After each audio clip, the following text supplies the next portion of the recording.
Theodore Robert Bundy nació el 24 de noviembre de 1946 en Burlington, Vermont, en circunstancias complicadas. Su madre, Eleanor Louise Cowell, era una madre soltera, un hecho socialmente escandaloso en esa época.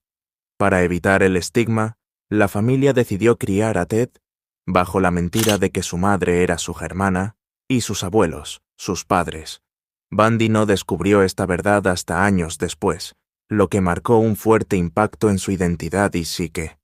Desde joven, Ted mostró un carácter reservado y complejo. Aunque sus profesores y compañeros lo consideraban un niño brillante, también lo describían como alguien que prefería estar solo y que no siempre encajaba socialmente. Sin embargo, ocultaba una profunda inseguridad detrás de una fachada carismática. Durante su adolescencia, Bundy comenzó a mostrar comportamientos preocupantes.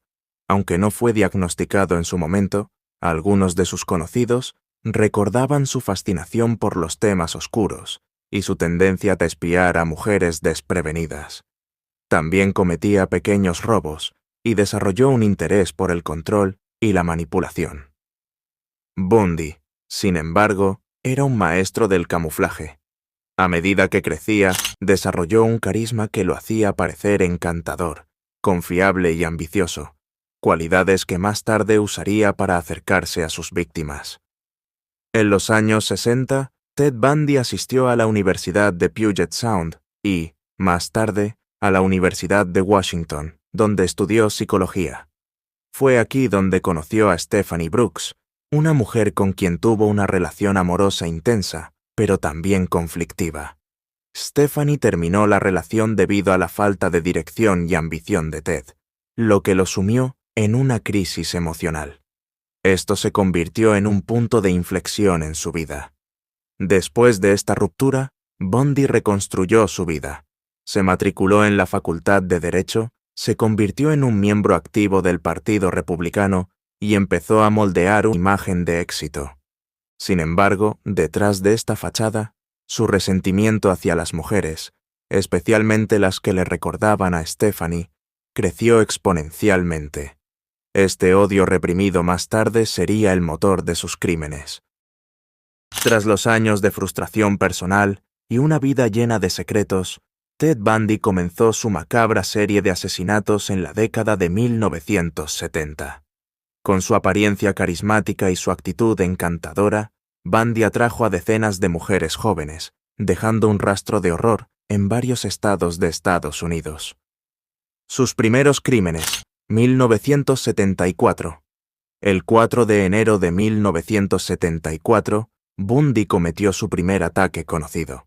Su víctima fue Karen Sparks, una joven universitaria de 18 años en Seattle. Bundy irrumpió en su apartamento y la golpeó brutalmente antes de violarla. Aunque Karen sobrevivió, quedó con daños cerebrales severos. Este ataque marcó el inicio de su violenta ola de crímenes. Solo un mes después, Bundy secuestró y asesinó a Linda Ann Healy, otra estudiante universitaria. La forma en que Bundy actuaba comenzaba a mostrar un patrón. Seleccionaba mujeres jóvenes, de cabello oscuro y largo, con una raya al medio, características similares a las de su exnovia, Stephanie Brooks. A lo largo de 1974, Bundy cometió una serie de asesinatos en Washington y Oregón. Sus víctimas incluían a Donna Gail Manson, Susan Rancourt y Brenda Ball, entre otras. Todas eran mujeres jóvenes que desaparecieron misteriosamente tras encuentros aparentemente inocuos. Bundy usaba su astucia para acercarse a sus víctimas. A menudo se hacía pasar por un hombre herido con un yeso o muletas, pidiendo ayuda para cargar libros o paquetes hasta su auto. Una vez que las mujeres bajaban la guardia, las golpeaba con una palanca y las llevaba a lugares remotos donde las asesinaba, y, en muchos casos, cometía actos de necrofilia. El caso del lago Sammamish, julio de 1974. Uno de los episodios más destacados ocurrió el 14 de julio de 1974, en el concurrido lago Sammamish en Washington. En un solo día, Bundy logró secuestrar a 2 mujeres, Jani Sott y Denise Naslund, frente a cientos de testigos. Se presentó como Ted, un hombre con un brazo enyesado que necesitaba ayuda para subir su bote a un auto Volkswagen. Este caso fue crucial porque varios testigos recordaron su nombre y su vehículo, proporcionando a la policía sus primeras pistas sólidas. Sin embargo, Bundy aún logró escapar y continuó su racha de asesinatos en otros estados. Crímenes en Utah, Colorado y más allá, 1975 a 1978. Después de que las investigaciones en Seattle comenzaron a intensificarse, Bundy se trasladó a otros estados, llevando su terror a Utah, Colorado e incluso Idaho. Algunos de los asesinatos más impactantes de este periodo incluyen Karen Campbell, 1975, una enfermera que fue secuestrada de un hotel en Colorado. Su cuerpo fue hallado semanas después en un bosque cercano. Debbie Kent, una joven que desapareció tras salir de un teatro en Utah. Aunque nunca se encontraron sus restos, las esposas que Bundy usaba para someter a sus víctimas fueron halladas cerca del lugar de su desaparición. El ataque en la casa de la Hermandad Chi Omega, 1978. El crimen más destacado y brutal de Ted Bundy ocurrió en Florida, tras escapar de la cárcel. En la madrugada del 15 de enero de 1978, Bundy irrumpió en la casa de la Hermandad Chi Omega en la Universidad Estatal de Florida. En un ataque feroz y descontrolado, asesinó a Margaret Bowman y Lisa Levy y dejó gravemente heridas a otras dos mujeres. Bundy golpeó a sus víctimas mientras dormían, usando un tronco de madera y sus propias manos.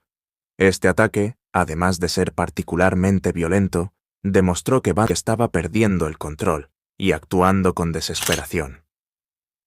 Kimberly Leach, su última víctima. Días después del ataque en Chi Omega, Bundy secuestró y asesinó a Kimberly Leach, una niña de 12 años en Florida. Este sería su último crimen conocido antes de ser capturado definitivamente. Tras años de crímenes atroces y una habilidad casi sobrenatural para evadir a la justicia, el reinado de terror de Ted Bundy llegó a su fin gracias a una combinación de errores de su parte y persistencia policial. Bundy fue arrestado por primera vez en 1975, cuando un patrullero de tráfico en Utah detuvo su Volkswagen Beetle por conducir de manera sospechosa. Al revisar el vehículo, encontraron herramientas como una palanca, una cuerda, esposas y cinta adhesiva, un kit de secuestro. Aunque esto no fue suficiente para inculparlo por asesinato en ese momento, lo vinculó con varias desapariciones en Utah. Durante los interrogatorios, Bundy negó cualquier relación con los crímenes. Sin embargo, una combinación de pruebas circunstanciales y testimonios lo llevaron a ser identificado como el principal sospechoso en el caso de Carol Darronch, una joven que había escapado de uno de sus intentos de secuestro. En 1976, Bundy fue condenado a 15 años de prisión por este caso. Mientras cumplía su condena, Bundy comenzó a planear su escape. En 1977, logró fugarse 2 veces en Colorado. Primera fuga. Bundy saltó desde una ventana de la biblioteca del juzgado, donde estaba revisando sus propios documentos legales. Vagó por el bosque durante varios días antes de ser recapturado. Segunda fuga. En diciembre de ese mismo año, Bundy escapó por un hueco en el techo de su celda. Robó ropa y un vehículo antes de huir hacia Florida, donde continuó con su serie de crímenes. Después del brutal ataque en la casa de la Hermandad Chi Omega y el asesinato de Kimberly Leach, Bundy fue finalmente detenido el 15 de febrero de 1978 en Pensacola, Florida. Un oficial de policía lo arrestó por conducir un vehículo robado, sin saber inicialmente que había capturado al asesino en serie más buscado de Estados Unidos. El juicio de Ted Bundy en Florida fue uno de los primeros en ser televisados, convirtiéndose en un espectáculo mediático sin precedentes. Bundy, conocido por su narcisismo, decidió representarse a sí mismo como abogado, lo que le permitió interrogar a testigos, incluyendo a sobrevivientes de sus ataques. Su actitud segura y su carisma incluso le ganaron admiradores, algunas mujeres que asistían al juicio convencidas de su inocencia. Sin embargo, las pruebas eran abrumadoras. Mordidas en el cuerpo de Lisa Levy coincidieron perfectamente con la dentadura de Bundy. Testimonios de testigos lo situaron en las escenas de los crímenes. En julio de 1979, Bundy fue condenado a muerte por los asesinatos en la casa de la hermandad Chi Omega. En 1980, recibió una segunda condena a muerte por el asesinato de Kimberly Leach. Después de años de apelaciones, Bundy fue ejecutado en la silla eléctrica el 24 de enero de 1989, en la prisión estatal de Florida. Su muerte fue un evento público, con multitudes celebrando fuera de la prisión, sosteniendo pancartas que decían «Quémate, Bundy, quémate». Hasta sus últimos días, Bundy intentó retrasar su ejecución confesando más asesinatos, llegando a reconocer más de 30 en total. El caso de Ted Bundy sigue siendo uno de los más analizados de la historia criminal, no solo por la brutalidad de sus crímenes, sino también por las fallas en los sistemas judiciales, sociales y mediáticos que permitieron que operara durante tanto tiempo. Estas lecciones no son solo advertencias, son reflejos de cómo una sociedad puede fallar en proteger a los más vulnerables. Ted Bundy no era un genio criminal, como muchas veces se le retrata. Su éxito como asesino en serie dependió en gran medida de un sistema que daba credibilidad a su apariencia y carisma, ignorando las señales de alarma. Su habilidad para parecer confiable y normal desarmó a muchas de sus víctimas, pero también influyó en cómo la policía y la sociedad lo percibieron. En varias ocasiones, las autoridades no actuaron de manera oportuna porque Bundy no se ajustaba a la imagen estereotipada de un monstruo. Era educado, atractivo y blanco, lo que lo colocaba en una posición de privilegio frente a los sistemas policiales y judiciales. En la década de 1970, la coordinación entre agencias policiales era limitada. Bundy pudo moverse entre estados como Washington, Utah, Colorado y Florida sin que las autoridades conectaran los casos. Las evidencias, patrones y descripciones no se compartían de manera efectiva, lo que le permitió seguir matando incluso después de que su identidad fuera conocida en algunos lugares. El juicio de Bundy marcó un antes y un después en la cobertura mediática de crímenes. Su carisma y habilidad para manipular la narrativa lo convirtieron en una especie de celebridad. Incluso recibió cartas de admiradoras que lo veían como una figura atractiva, ignorando la gravedad de sus crímenes. El enfoque mediático a menudo trivializó el sufrimiento de las víctimas y sus familias, centrándose más en la intriga alrededor de Bundy que en la brutal realidad de sus actos. A lo largo de la vida de Bundy, hubo múltiples oportunidades para detenerlo. Sus primeras señales de conducta antisocial, como el robo y el voyeurismo, no se tomaron en serio. Incluso tras su primer arresto, la policía lo subestimó, y su capacidad para escapar de la cárcel 2 veces demuestra una falta de preparación institucional. La fragilidad de la empatía pública. Una de las lecciones más inquietantes del caso Bundy es cómo el público puede ser fácilmente manipulado. Su apariencia y habilidad para representarse como una víctima de las circunstancias le ganaron admiradores, incluso cuando las evidencias en su contra eran abrumadoras. Y hasta aquí la historia de Ted Bundy, un caso que sigue siendo recordado por su impacto y las muchas lecciones que nos deja.